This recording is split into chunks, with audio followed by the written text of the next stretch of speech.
Cool. Uh, is modernism a halfway house to atheism for many people? Well, it was certainly defined at its origin that way. That is, you read Machiavelli and Hobbes, and I would argue Descartes. I mean, it's clear they're atheists.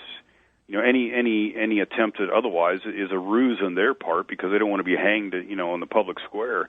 So it began as a secular movement, and that it was mixed in with a kind of liberal account of Christianity was a midway point because the secularists were using Christians, turning them into usable Christians, and that means Christians who have been emptied of doctrinal content and are simply reaffirming the fundamentals of secular liberalism, but with a Christian dress on. Well, that dress just, it doesn't last.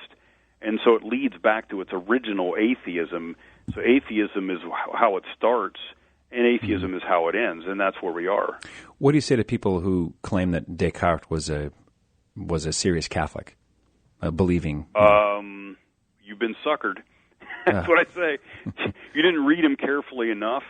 And he wanted that to happen because he was trying to avoid persecution. He saw what happened to Galileo, and frankly, he was a coward. So what he wanted to do is come up with a way of talking about God such that if you accept it, what you always end up with is the destruction of any notion of God and the exact opposite of what he purports to show, that is, you've come up with a disproof of God's existence. So Descartes' famous proofs of God's existence have never held up. And the reason they haven't is because they're designed to fail by Descartes. Like a false flag. Yeah. And they're hilarious if you in the macabre sense, if you understand what he's up to, then you realize the full brilliance of it.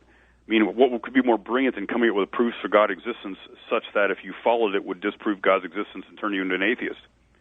Yeah, my mind is just blown. I've got brain all over the walls here because my mind's being blown by that's unpleasant. I'm sorry. It's okay. Put it on my tab.